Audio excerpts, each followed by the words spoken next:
Habari za wakati huu mwana michezo popote pale ulipo, nikukaribisha tuweze kwenda pamoja katika habari za kimichezo na burudani. Na kuletea habari hizi, jina langu ni Agustini Arnold Jacob, na sasa tunakwenda kuangazia beki wa klabu ya Wydad.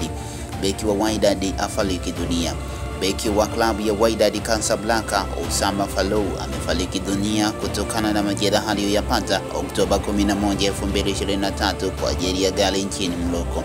Oussama alikuwa akicheza beki wa kushoto, amefariki ikiwa zimebaki siku chache kuelekea finali ya African Football League kati ya Wydad na Mamelodi Sundowns.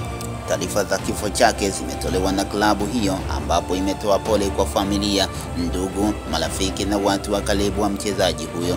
Katika saa hii ya giza, Said Nasri kwa niaba yake na wanachama wote wa ofisi yake, wachezaji, timu na benchi la ufundi na utawala na wafanyakazi wote, anatoa salamu za lambi na masikitiko makubwa kwa familia ya marehemu.